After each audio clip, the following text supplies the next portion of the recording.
All right, everybody. Let me see if I know how to. Okay, good. I do. Okay, we are going back to school. Some of us are going back to school next week.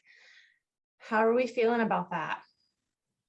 Feeling kind of good, kind of social, a little down. I'm seeing two friends and they're giving me double thumbs up. So that's good signs that we're feeling pretty good, having good feelings.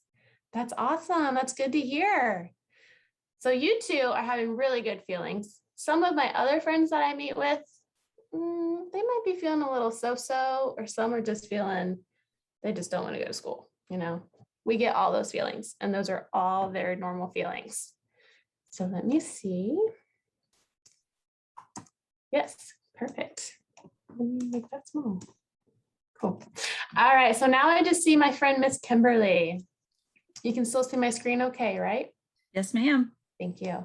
All right, so has anyone seen any or felt any of these feelings before? Some are like really happy, some are worried, maybe uncomfortable.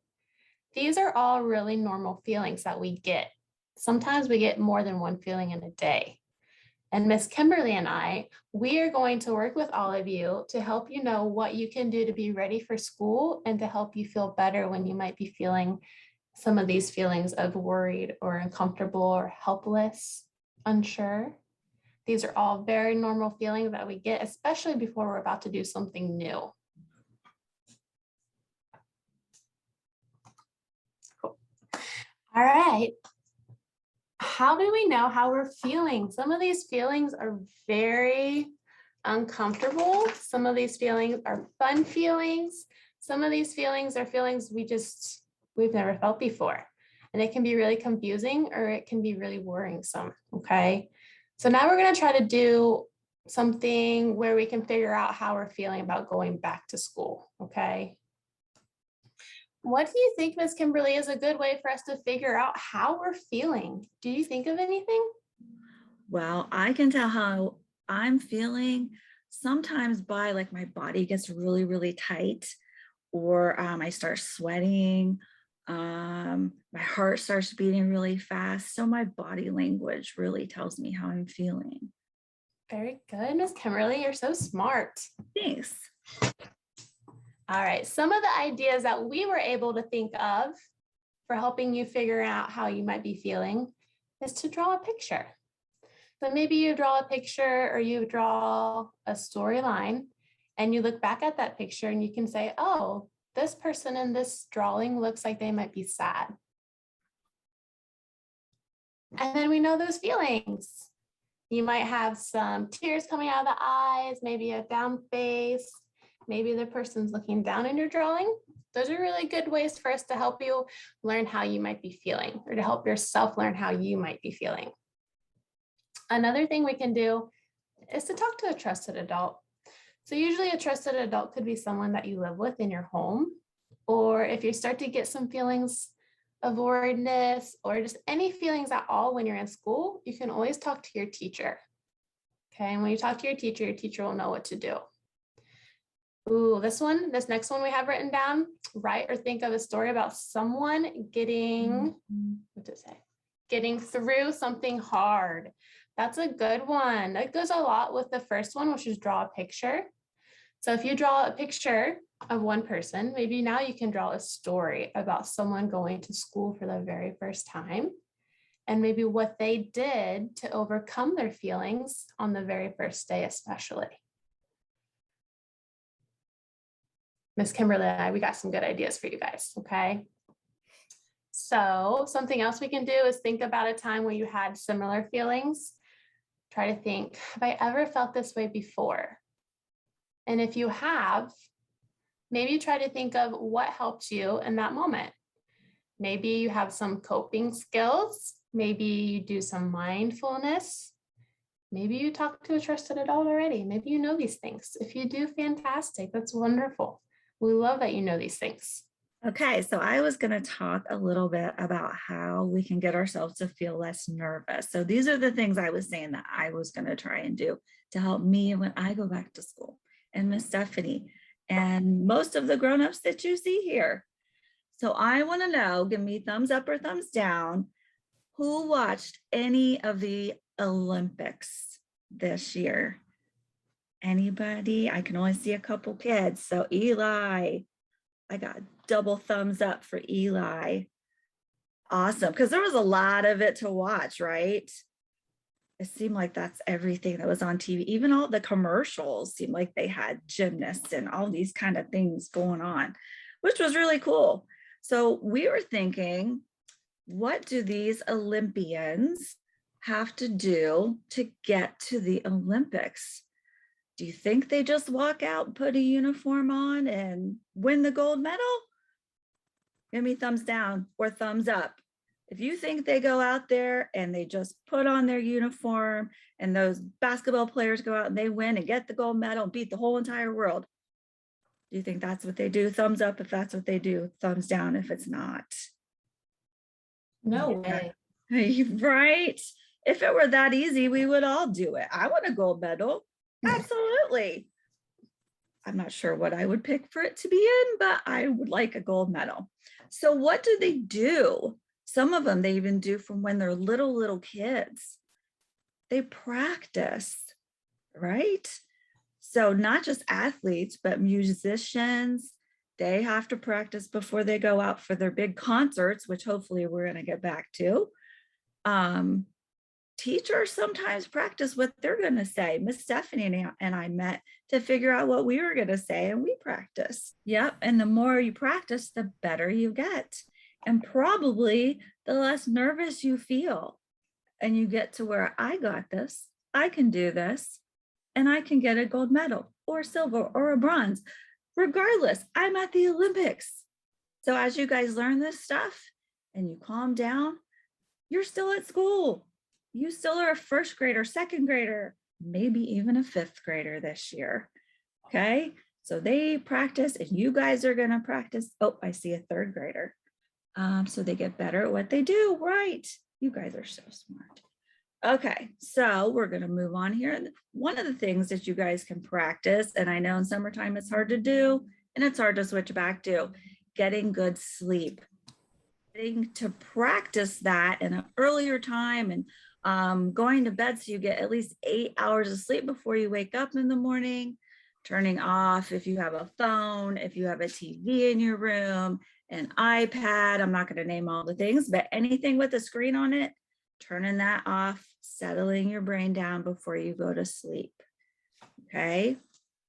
So we can start practicing those things at night. So in the mornings, we're going to have a routine that we're going to practice. So maybe you and your grown-ups can figure out what your routine is going to be. So what that's going to look like. So you got to wake up first, right? That might be the hardest part. So you get out of bed, you're going to get dressed, eat breakfast, brush your teeth, probably go to the bathroom, pack your lunch and your book bag. Now, you know, some kids might pack their lunch and their book bag the night before, and that's okay. You do what's best and what you need to do so you feel ready to go. Okay? So you're going to work with your grown-up and figure out what your morning routine is going to look like. We got one more routine that we're going to go over that will be helpful. So your afternoon routine. So this would be what you would do when you come home from school. So a lot of times we like to eat a snack because sometimes we eat kind of early at school and we're usually hungry and getting that brain food in so we can start our homework and then play outside. But you know what? If you and your grown-up want to switch those up and you need to go out and run around and play outside before your homework, that's okay too. Okay? And then some kids want to pick out their clothes in the afternoon. Some want to pick them out at night. Probably some want to pick them out in the morning. Wherever you need to do that so that it helps you feel safe and calm and ready to go. That's what we want for you guys. Okay?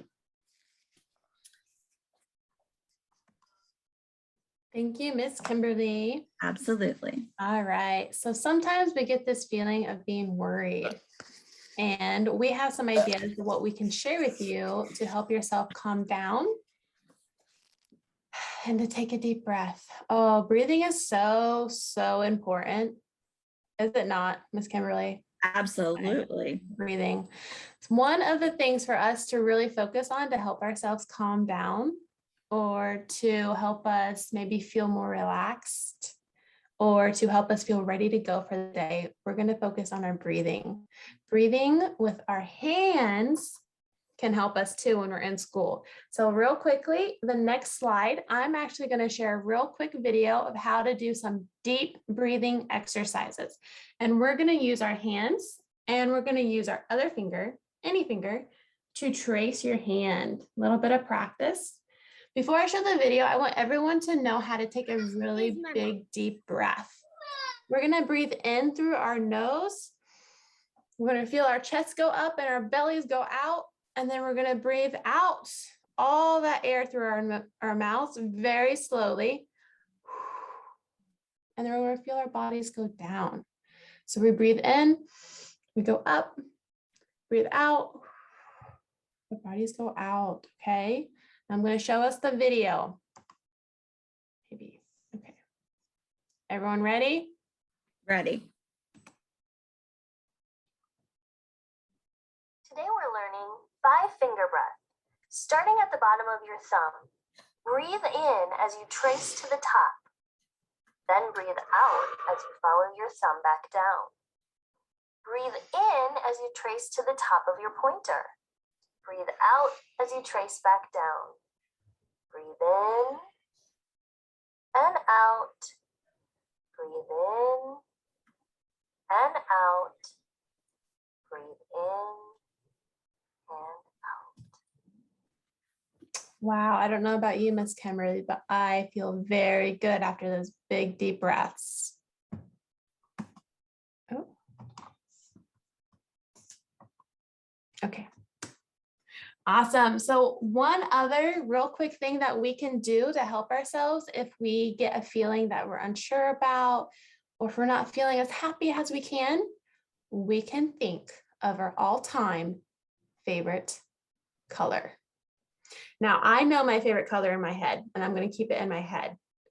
And as I think of this favorite color, I'm going to look all around my bedroom for that special favorite color of mine. Oh my goodness. You know, I really don't see very many things that's my favorite color. I need to change that. Not very many things. But as we focus on our favorite color, and then we come back and we try to think about how we're feeling, we might be feeling a little bit better, okay? So to help ourselves slow down, calm down, we're going to think of a favorite color, and we're going to look all around us to see if we can find anything with that favorite color, okay? So that's just one of many things that we can do to help ourselves. Mm-hmm. Okay, we're going to let Miss Kimberly talk about zooming in and out. Yes. So I think now when we say the word Zoom, we all think about this, where we're going to see our friends. But before all of this, when we say Zoom, it means we're going to either look really far away, we're going to come back in, and we're going to see the things that are around us. Okay. So another way to calm yourself if you're worried is you're going to stop and take that deep breath that Miss Stephanie was telling you about, and you're going to focus on the farthest thing that you can see, or the farthest thing that you can hear. Okay, so right now for me, there's a big tree outside my window. That's as far as I can see. But I can hear somebody down in my kitchen making breakfast that I hope they're going to share with me. Okay, so after that, I'm going to zoom in just a little bit. And let's see, I can't hear anything else. But you know what? I can see the tree right beside me. So then I'm going to take another deep breath. This is my last deep breath. And I'm going to blow it out really slow. And I'm going to see what I can see or hear that's right close to me. What I can hear and see is my puppy asleep on my feet. And I can hear her snoring. I don't think you guys can hear her, but she is snoring. So that helps me to calm down. And if I need to do it again, I do it again. Alrighty, friends, we made it to the breakout rooms. Thank you so much, Miss Steph and Miss Kim, for those awesome tips. So from here, what's going to happen is I'm going to go ahead and stop our recording.